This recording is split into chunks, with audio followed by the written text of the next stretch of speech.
All right, family covenant for the modern age. What is a family? Now that we've spent half the book talking about individual roles within a family, it's time to turn our attention toward family as a whole. What actually is a family? On a practical level, a family is just a husband and wife living out their roles on a daily basis. Since they started the family through sexual intercourse, they'll likely keep engaging in that act of oneness, which will multiply the family. Any children they have will be added to the family automatically by virtue of their parents' multiplication. Without children, the family will die when the parents die. God never intended for families to be fruitless. He had told them to multiply and fill the earth. That was his very first command to the very first family. And from that moment onward, families all around the world would hold fast to that pattern of multiplication he set out for them. We can see then why families around the world experience so much shame when they fail to multiply. We hesitate to even use the word family with childless couples since the whole purpose of a family is to multiply. But just because something doesn't fulfill its purpose doesn't mean we change the definition of it. A fruitless womb is still a womb inside a woman. Neither the womb nor the woman is in any way redefined. Likewise, we still call a paraplegic's legs legs even if they don't serve their intended purpose. So a husband and wife are already a family whether they have children or not.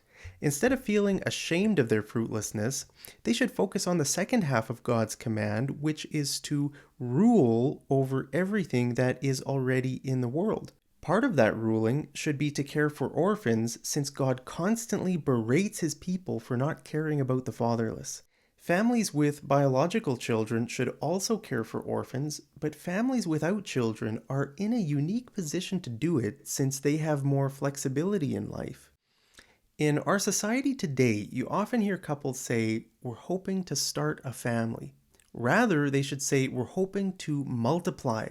Surprisingly, the word family doesn't even appear in the Bible until Genesis chapter 19, when Lot's daughter says, "Come, let's make our father drink wine, and let's sleep with him, so that we may keep our family alive through our father." How is it possible that we don't get a single mention of family until a whopping 21 generations after Adam? Perhaps this shows us that the word family isn't even the best word to use to describe what we would typically refer to as a family. The Bible often uses the word house or household to describe a husband, wife, children, and anyone else in their house. This is significant because it boils the concept of family down to its most basic characteristic, a group of people living under one roof. If you were to ask a child to define the word family, they might even give that definition: people who live in the same house. If we run with this definition, we can see why guests were treated as family members in biblical times. Since they were under the same roof, the head of the house, the oldest male, needed to protect the guest as his own family. And not only the guests, but slaves and servants were also part of a man's house. When the centurion begged Jesus to come and heal his servant, it was because he loved his servant, and they lived in the same house. The servant probably even had a family of his own who lived in the house of the master. It was a good thing to be a part of the master's house if the master was good. In Psalm 27, David says, "One thing I ask of the Lord, this is what I seek, that I may dwell in the house of the Lord all the days of my life." Notice that he doesn't ask to be part of God's family. What good is it to be considered family if you don't even live in the same house? It's better to be a servant in a house than a son in a desert. The prodigal son found this out the hard way. Psalm 84 says, "I would rather be a doorkeeper in the house of my God than dwell in the tents of the wicked." In the parable of the 10 virgins, the only thing that mattered was who ended up in the house and who didn't. All the virgins knew that the bridegroom was coming, and they all wanted to end up inside the house, but some didn't. Western society today has completely lost the concept of a house, and therefore lost the concept of a family. We've reduced family to nothing more than occasional visits to each other's homes. No wonder families are suffering so badly today. Houses are suffering. Houses are virtually empty in our society. At the time of writing this book, There are 14 million houses in Canada, and the population of the country is 38 million, which means that each house has 2.7 people living in it. 2.7 people is nothing. And if we take immigrants out of the equation, the population of white homes would probably be less than 2, a woman and her cat. This isn't a good thing. Immigrants are the ones saving Canadian families, not the ones hurting them. In Sikh or Muslim families, the average number of people per house would probably be at least 4, if not 10. Multi-generational homes are biblical. So why is it that Christian homes are lagging behind? We shouldn't discount the practical definition of a family, which is a group of people living out their roles under one roof. But on a deeper level, a family is a living, breathing covenant that bears a name. Or perhaps we could say it bears a name, meaning that it reveals the characteristics of the name. All right, so for the next paragraph, as I read my book here, there's kind of a play on words between bear, B-E-A-R, right, which means to like uphold a name, and B-A-R-E, which means to like kind of live out a name, right? So to bear a name, to uphold it, and to bear a name means to like, to give birth, or almost to, to live out the name of the family. This is kind of a play on words of those two different spellings here, right? So the family both bears and bears a name. It answers two questions. One, which family is that? And two, what is that family like? Are they nice, aloof, close-knit, musical? The name Beckham, for example, has been exposed as a footballing name. David Beckham took that name and gave it a certain meaning. He could have given it any other outworking, but he chose soccer to be the thing he worked it out to. Some of the most famous names in tennis were also toying with a soccer career, Federer and Nadal being among them. Can you imagine the name Federer having undergone a different outworking? His name is synonymous with the sport itself, and his family will never be able to escape their identity as the tennis family. Ironically, his children aren't even interested in tennis. The only way they will ever be able to escape their association with tennis will be if they become world famous at something else for a very long time. Suppose one of his children becomes the leader of the European Union for 50 years. Then the name Federer might become more associated with politics than tennis. But it would take a lifetime for the new Federer to bear his name to a different end. The point is, it's not possible for a family to bear a name without bearing it. To put it another way, identity consists of both belonging and character. The family belongs to its name, but also gives the name a certain character. This combination gives the family an identity. Companies are no different. They do what's called brand positioning, which means they try to give the brand belonging in people's minds by giving it a certain character. For example, Toyota has earned the character of reliability and durability. GoPro has earned the character of adventure and simplicity. Duracell batteries not only belong to the Duracell family, but they actively bear the brand's character of long-lasting performance. If a brand doesn't bear its name properly, it will bear a different character over time. That's why companies often recall their products if those products don't properly exhibit the company's character. Toyota, for example, wouldn't hesitate to recall all their new Corollas if they had engine problems, because they don't want their name to have the character of found on road dead. Likewise, families might need to recall a bad member to prevent their name from being destroyed. Jeffrey Epstein's relatives, for example, should have recalled him before he train wrecked their family name. Israel was a family that was supposed to not only bear the name of God in the world, but also bear it to the world. Listen to what God says through the prophet Ezekiel. "And I will vindicate the holiness of my great name, which has been profaned among the nations, which you have profaned among them. And the nations will know that I am the Lord, declares the Lord God, when through you I will vindicate my holiness before their eyes." God's family was his name bearer and bearer, but they profaned his name instead of making it holy and honored.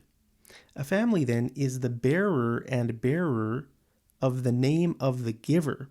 It answers the questions: where did the name originate? Who was the first named one in the family? Now we can understand why God changed the names of both Abraham and Sarah. They were the starting point of a name-bearing covenant. Jesus also changed the name of Simon to Peter because he said, "On this rock I will build my church." Peter needed to be named by God in order to be the starting point of the church family. The rock is the starting point from which water gushes forth in the wilderness. Perhaps the most interesting name change that took place was when Jacob wrestled with God at the Jabbok River and was renamed Israel. The name Jabbok means emptying. Jacob would need to be emptied of his own name because his family would become the name bearers and bearers of the God of the universe. God gave him this name right before he crossed the Jordan River into the Promised Land. So we can see that after God gives someone a name to bear, he gives them a land on which to bear it from. God gave them the name Israel because he knew they would be a people who wrestle with God. They certainly lived up to this name throughout the rest of the Bible. Right after Israel gained the land, they committed a grievous sin by selling their brother into slavery, which plunged the world into a famine. When Jacob discovered that there was grain in Egypt, he said to his sons, "Why are you standing around looking at each other? Go down there and buy us some grain so that we can live." The brothers were looking awkwardly at each other because they knew Egypt was the place where they had sold their brother to. They knew that to solve the famine of the land, they would need to face the famine of the family. We are no different today than they were 4,000 years ago. We stand around awkwardly and avoid wrestling with the root of the issue. If we commit grievous acts on the land from which we are supposed to bear the good name, God will kick us out of the land so that we stop bearing his name badly. Psalm 125 says, "The scepter of wickedness cannot rest on the land allotted to the righteous." The wicked family of Israel was kicked off the land for 4 centuries before being allowed to return. God had promised Abraham, "To your offspring I will give this land." Notice that the promise had 2 components, offspring and land. When the Israelites finally re-entered the land after 400 years of slavery, it was a huge coming together of God's promise. Now we would expect Israel to have learned their lesson and be ready to handle the name of God carefully. Surely they wouldn't risk getting kicked out of the land again. Surely they wouldn't shed innocent blood again. Well, they did. And God kicked them off the land again. At no point in Israel's history did they handle the name of God properly for more than a few years. But God never kicked them out immediately after they tarnished his name. He was extremely patient with them because he wanted them to repent and stay in the land. In the book of Ruth, Elimelech and Naomi left Bethlehem and moved to Moab to escape a famine. Nowhere in the text does it say God liked this idea or even allowed for it. Famines were supposed to be a wake-up call to stop sinning, not a sign to stop bearing God's name on his land. Escaping the land would simply be doubling down on their sin. But that's what Elimelech decided to do. He left the promised land for the land of their enemies. This was a huge mistake because it was like going backwards in the story instead of forwards. Psalm 106 recounts Israel's journey to the promised land, and it says, "Then they despised the pleasant land. They did not believe his promise." So for Elimelech and Naomi to leave the promised land, it was like abandoning the promise of God. Bethlehem means house of bread. Elimelech and Naomi should have stayed in Bethlehem and gathered the people together to ask God to give them their daily bread. God certainly would have kept them alive until the famine ended. But instead of trusting God, Elimelech left the house of bread and died with his sons in Moab. What a tragic end to his name. But God, rich in compassion, brought back a faithful foreigner to replace a faithless citizen. That's exactly what Paul said is happening with Gentiles today. Israel has experienced a hardening in part until the full number of the Gentiles has come in. Land is important because families dwell together on it. If God hadn't created humans, land would have no value. He created the earth so that he could live on it together with his people. God never wanted to live on any land away from his people, and he never gave his people land to live on without him. God plus people plus land, that has been God's vision all along. So we could say that a family is a sacred covenant which bears and bears the sacred name of its giver on a patch of sacred land. Each member fulfills their role while bearing their father's name and protecting his land. The only time anyone will ever need to leave the land is to go fight a battle. When they do this, it's a good thing because they are fighting for the family and for the family's ability to live on the land. But they must explain to the family what the battle is about and why the family will be at risk if they don't go fight. Notice how King Saul responded when he heard that the Ammonites were threatening to enslave and gouge out the eyes of his family members on the east side of the Jordan. Then the Spirit of God came powerfully upon Saul, and he became very angry. He took 2 oxen and cut them into pieces and sent the messengers to carry them throughout Israel with this message. This is what will happen to the oxen of anyone who refuses to follow Saul and Samuel into battle. And the Lord made the people afraid of Saul's anger, and all of them came out together as one. So Saul sent the messengers back to Jabesh Gilead to say, "We will rescue you by noontime tomorrow." And there was great joy throughout the town when that message arrived. Saul's first test after he became king was family. Families fight for each other and move together as a unit. When Israel was camped at the foot of Mount Sinai, every single Israelite was there. There were no Israelites anywhere else in the world. God wanted them to move as a big family unit into the promised land. After Israel had conquered the people on the east side of the Jordan in Numbers 32, the tribes of Reuben and Gad came to Moses and asked to settle there. Moses replied, "Do you intend to stay here while your brothers go across and do all the fighting? Here you are, a brood of sinners, standing in the place of your fathers and making the Lord even more angry with Israel. If you turn away from following him, he will again leave all this people in the wilderness, and you will be the cause of their destruction." Moses was enraged that part of the family wanted to relax and settle down when they hadn't even begun taking the promised land. By wanting to settle on the east side of the Jordan, it was like they were saying no to family and no to God's promise. But the leaders of Reuben and Gad explained their position by saying, "We would like to build pens here for our livestock and cities for our women and children, but we will arm ourselves for battle and go ahead of the Israelites until we have brought them to their place. Meanwhile, our women and children will live in fortified cities for protection from the inhabitants of the land. We will not return to our homes until each of the Israelites has received their inheritance. We will not receive any inheritance with them on the other side of the Jordan, because our inheritance has come to us on the east side of the Jordan." Notice what they were saying. We will take this land as our inheritance, rest up, get strong, and then go ahead of our brothers to fight for them until they have received their inheritance. Moses accepted their idea, but warned them, "But if you fail to do this, you will be sinning against the Lord, and you may be sure that your sin will find you out. Build cities for your women and children, and pens for your flocks, but do what you have promised." What happens next is so interesting. Then Moses gave orders about them to Eleazar the priest and Joshua the son of Nun, and to the family heads of the Israelite tribes. He said to them, "If the Gadites and Reubenites, every man armed for battle, cross over the Jordan with you before the Lord, then when the land is subdued before you, you must give them the land of Gilead as their possession. But if they do not cross over with you armed, they must accept their possession with you in Canaan."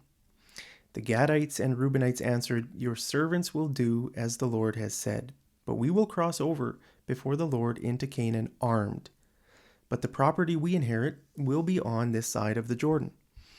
The only way they were allowed to get land on the east side of the river was to arm themselves, go ahead of the Israelites, and win. If they failed, they would be guilty and not allowed to return to their desired portion of land. Near the end of Moses' life, he made sure to remind them of their commitment. The Lord your God has given you this land to possess. All your men of valor are to cross over, armed for battle, ahead of your brothers, the Israelites. Notice Moses' last words here. Your brothers, the Israelites. It almost sounds as if Reuben and Gad had cut themselves off from Israel by making the decision to settle on the east side of the river. But Moses still calls them brothers because that's what they were by covenant. We find out in the book of Joshua that Reuben and Gad stayed true to their promise and went ahead of Israel armed for battle. Isn't that amazing? Part of the family rested up, became prosperous and strong, and then fought for the rest of their family. Christianity today is nothing like this. If Reuben and Gad had been Christians, they would have said, "We'll pray for you as you go and take the land." What a wicked attitude. In so many Christian families, one person gets prosperous and then looks at his family members and says, well, they need to learn how to work. That attitude is pure betrayal before God. Notice that the family of Israel discussed everything before they actually implemented their plan. All families today must do this too. If one person in a family wants to settle down somewhere, the whole family needs to gather together and talk about how it's going to work. They should use their brains and think about what problems could arise down the road. It's easy to get lured off geographically by greed or lust, but this will put a nail in the family's coffin at some point down the road. Moses saw Reuben and Gad settling as a discouragement for the rest of the people who were commanded to take the land on the west side of the river. This should be seen as a serious rebuke to any family member who wants to settle down while the rest of the family is homeless. The truth is, family members can discourage each other greatly by their actions. God wants them to proactively consider the needs of each other and go ahead of each other to fight battles for the whole family. Leviticus 25:25 says, "If one of your fellow Israelites falls into poverty and is forced to sell some family land, then a close relative should buy it back for him." Leviticus 25:35 says, "If one of your fellow Israelites falls into poverty and cannot support himself, support him as you would a foreigner or a temporary resident and allow him to live with you." Leviticus 25:53 says, "You must not allow a foreigner to treat any of your fellow Israelites harshly." If your family member is being treated harshly at their job, what are you going to do about it? Are you going to sit at home and do nothing? In the middle of Deborah's song in Judges chapter 5, there's a heartbreaking passage. The princes of Issachar were with Deborah and Barak. They followed Barak, rushing into the valley, but in the tribe of Reuben there was great indecision. "Why did you sit at home among the sheepfolds to hear the shepherds whistle for their flocks?" Yes, in the tribe of Reuben there was great indecision. Gilead remained east of the Jordan. And why did Dan stay home? Asher sat unmoved at the seashore, remaining in his harbors. But Zebulun risked his life, as did Naphtali, on the heights of the battlefield. Why did the family of Israel not come together? Why did Zebulun and Naphtali have to risk their lives? When families don't respond to each other in a time of crisis, it means the covenant has fractured apart. The covenant defines the relationship, so if the covenant is broken, the relationship changes. Parents become acquaintances, children become aloof, and siblings drift apart. But when families uphold the covenant, they can face even the most difficult challenges together. Nehemiah chapter 4 gives us a fitting conclusion to this chapter. "Then as I looked over the situation, I called together the nobles and the rest of the people and said to them, 'Don't be afraid of the enemy. Remember the Lord who is great and glorious, and fight for your brothers, your sons, your daughters, your wives, and your homes.'"